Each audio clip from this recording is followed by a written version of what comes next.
Maggie Mab and the Bogey Beast. There was an old woman who was poor as the sound of a tin bell, but as kind and good-natured as ever a body could be. The old woman, whose name was Maggie Mab, lived in a tiny stone cottage so old that only the hills around could remember when it had been built. But she kept it neat as a chapel cleaned for Sunday and managed a garden too. She earned the few pennies to buy what she needed and rarely anything more, by helping the good farm wives round about with errands and butter churning and baking and the like. And as little as she had for herself, and for true it seemed it was scarce little. The old woman was happy and always had a kind word and some tea for neighbour and stranger alike, and even a biscuit for the children who came to her door. So it was that, while Maggie Mab might not have had enough of anything to scratch the itch of her wants, she wore a contented face and burdened no one with either her dreams or her troubles. It happened one time that the old woman was kept later than usual helping a farm wife with chores. When at last she set off upon the road home, evening was fast slipping into night and shadows stretched everywhere long and dark. Maggie Mab knew, as everyone did, that the Bogey Beast was like to be hidden in those shadows, just waiting to play its tricks on unwary passers-by. Sometimes its pranks were no more than a nuisance, like taking the shape of a farmer's favourite cow and kicking over the milk pails.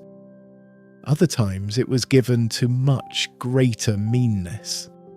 The old woman shivered, recalling the story of how the wicked creature had taken the shape of a beautiful horse, enticed a wary traveller onto its back, and then plunged with him into a cold lake and drowned him. Maggie Mab knew these stories and more about the shape-shifting Bogey Beast, but they were less on her mind than the pleasure of a warm cup of tea and a well-earned rest. So she walked along in the glooming night with thoughts of the Bogey Beast, only occasionally crisscrossing with thoughts of home. "Foof, now, what's this?" she cried when her foot struck against something hard. Someone's left a great iron pot smack in the road. Careless they must have been to let the thing drop, by the way, and never bother to pick it up. Why, if it had been a cart come along instead of my old foot, there sure would have been a toppling over of an accident. Maggie Mab looked up and down the road for a sign of who might have left the pot lying there, but she saw nothing, not even the tracks from the wagon off which it might have tumbled. More than likely, she said to herself, any pot left in the road has a hole in it and is no good to anyone. But even such a pot could be useful. I could plant flowers in it and set it by the door to cheer me as I come and go, so she laid hold of the pot to carry it home with her. Strange heavy it is for an old and empty pot, thought Maggie Mab. She lifted the lid and peeked in to see what it was that made it so heavy. Foof now! It's full of gold coins! The old woman picked up one of the coins and bit it hard to see whether it was real. If I leave the pot here, some thief is sure to make off with it. Wiser to take it home for safekeeping. Now mind, you are an honest woman, so it's your duty to return the pot to its owner if you can. But wouldn't it be lovely if no one claimed it? Could be it was dropped by a robber who daren't come out in the light and ask for it back. Or it fell off a gentleman's wagon and he's so rich he'll never miss it. And if no one claims it, why shouldn't I keep it for myself? Now there's cream for the cat. But the pot was too heavy for her to lift, so she tied her shawl about it and dragged it bumping along behind her toward home. As she went, she thought of all the grand things she might do with gold pieces. I might buy a great house and hire servants and live as the lords and ladies do. I could sip tea by a cosy fire and eat little sandwiches and cakes till I'm pleased to stop. Why, I might not ever have to work again.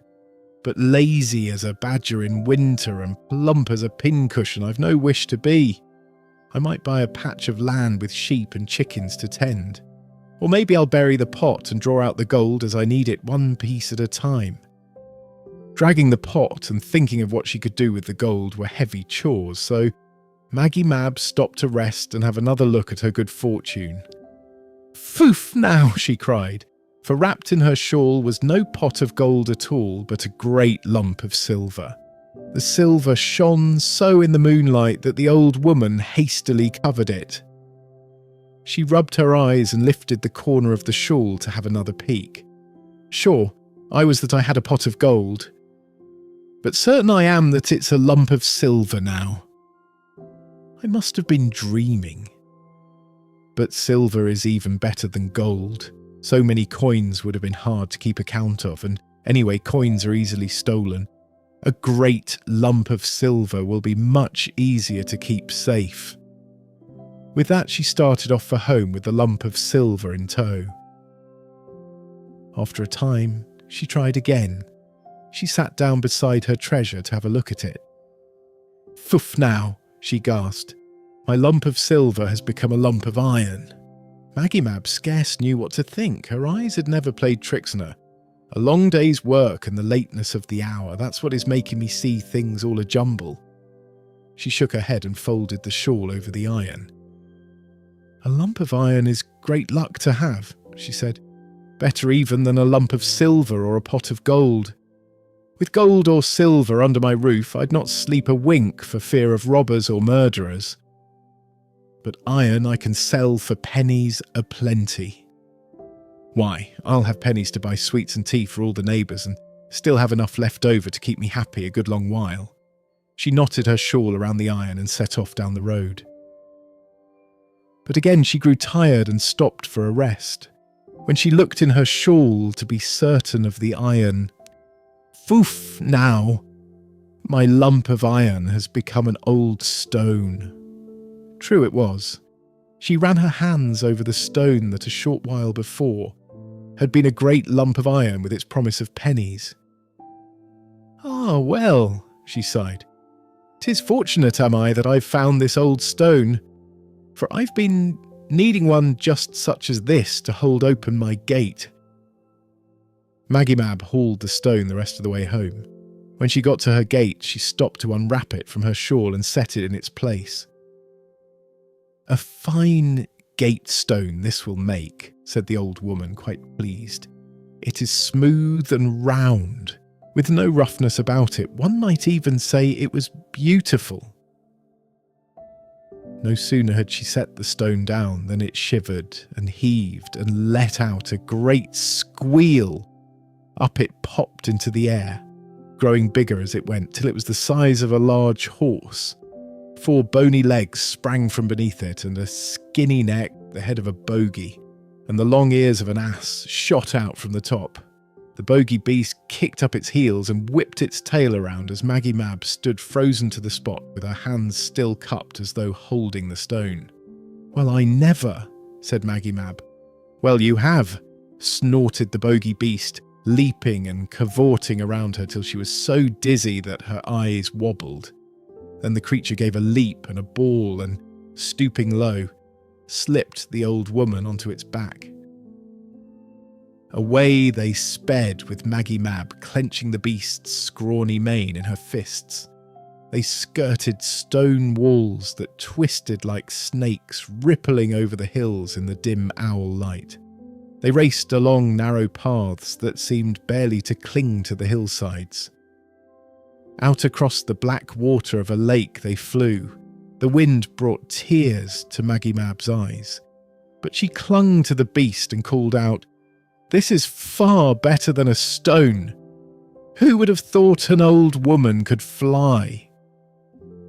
On and on through the night they sped with the Bogey Beast braying madly as they went. The braying scraped against Maggie Mab's ears like chalk against slate. The beast rose high into the air, then plunged straight for the dark water. Maggie Mab clung desperately to its neck. Her skirts dragged in the pitchy waters that churned beneath her. White claws tipping the waves grasped and snatched at her legs. But she would say nothing to let the Bogey Beast know of her fear. "What a kindness this cool water is to my tired feet," she called. Luck, it seems, just has a way of finding me." The old woman's words were hardly spoken when she found herself back at the very gate from which she had started. The Bogey Beast stared at her with its eyes of green light before breaking the silence that was between them. "Because not a word of complaint if you spake unknot your shawl, and give it a shake." With that, the creature gave a last leap and bawl and disappeared down the road, laughing and braying as it went. The old woman leaned against the gate to steady herself. Then she began to laugh too. "Imagine that! I've hauled the Bogey Beast around in my shawl like an old sack of potatoes, and still I'm here to tell about it. Why? I do feel grand." And as she knelt to pick up the shawl, 3 gold coins fell from its folds and landed clink, clank, clunk in the dust at her feet. Maggie Mab picked up the coins, went into her cottage and brewed herself some tea. She thought and thought about what she could best do with those coins, and what she thought of was what she did. With the first coin she bought chickens, wood for a coop, a ram and a ewe, and a plump milk cow. With these she could make her living and would never again have to run errands or do chores for someone else. With the second coin she bought some biscuits and cakes and all the trimmings for a glorious feast, and she invited all her neighbours to celebrate her good fortune. The third coin she placed upon her mantle, but spend it she would not. For many a year Maggie Mab looked to that lone coin to remind her of the night when gold had turned to silver, silver to iron, iron to stone, and stone to bogey. And on the back of the bogey, Maggie Mab had flown. That's the end of the story. Thank you for listening with us at Little Children's Stories. We hope you loved today's magical adventure. Remember to like, subscribe, and tap the bell so you never miss a new story. Can't wait to see you in the next story time, little friends.